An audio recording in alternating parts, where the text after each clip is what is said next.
Mga kanegosyo, tandaan mo to. Itaas mo ang kalidad sa produkto at serbisyo mo. Huwag mong babaan para lang makabenta. Ayusin mo ang produkto at serbisyo ng negosyo mo dahil ang mga customers hindi naghahanap ng mura na produkto at serbisyo. Naghahanap sila ng may kalidad na resulta at may totoong value. Marami sa ating kanegosyo na ang mindset ay kapag konti lang ang clients na bumibili, nasa isip natin na papunta na ang negosyo natin sa pagkalugi. Kapag konti lang ang bumibili sa produkto at serbisyo natin, sometimes sabihin natin na hindi umuusad ang negosyo natin.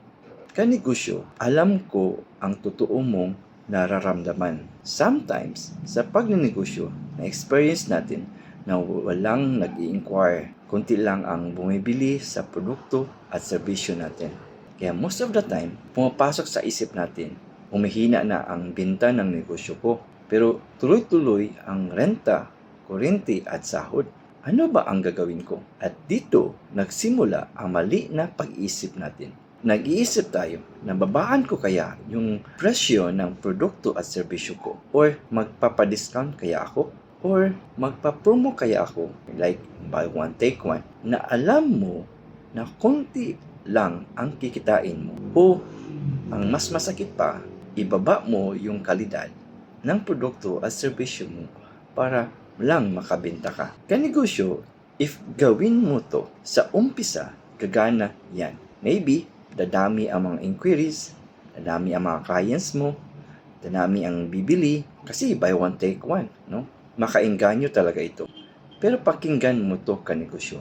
If gawin mo yon, may kapalit yan. May marami ka ngang customer, pero lugi ka naman. Sometimes maraming nagtatanong, marami kang kausap, pero sa service business, maraming pabalik-balik na revision sa project mo. Then, kung tingnan mo, maliit lang ang value na binigay ng customer sa iyo. Hindi sulit ang time na ibinigay mo sa client mo dahil mura lang ang bayad nila sa serbisyo mo.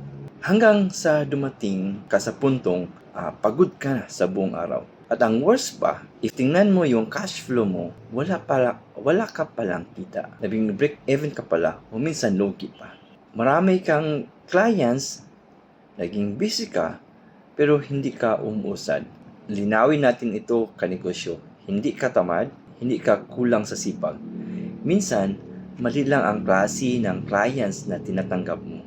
Kasi ang totoo, hindi ang volume ang nagpapalago ng negosyo mo, kundi ang value ang nagpapalakas nito. Isipin mo to kanegosyo. For example, may 20 clients ka na puro tawad sa serbisyo mo. Lahat may extra request. Lahat kailangan mong bantayan. Versus, kung 3 clients lang na tama ang bayad, may respeto sila sa oras mo, may klarong nga usapan, at marunong silang mag-value sa ginagawa mo. O saan ka mas kikita? O saan ka mas may peace of mind? O saan ka mas tatagal? Tandaan mo to kanegosyo. Hindi lahat clients para sa'yo. Hindi lalaki ang negosyo mo sa pagtanggap ng lahat. Lalaki ka sa pagpili ng tamang customer o client. Kasi kapag mali ang clients mo, kahit punong-puno ang schedule mo, ubos ka pa rin. Ubos ang oras mo, ubos ang lakas mo, hanggang mas stress ka na lang.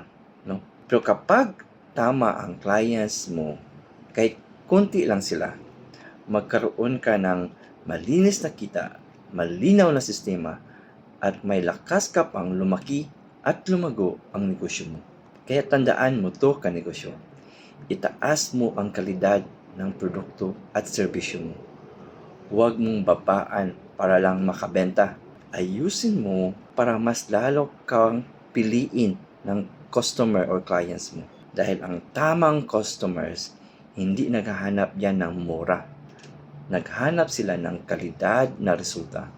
Naghahanap sila ng totoong value. Kaya simula ngayon kanegosyo, itaas mo ang standard mo. Ayusin mo ang positioning ng negosyo mo.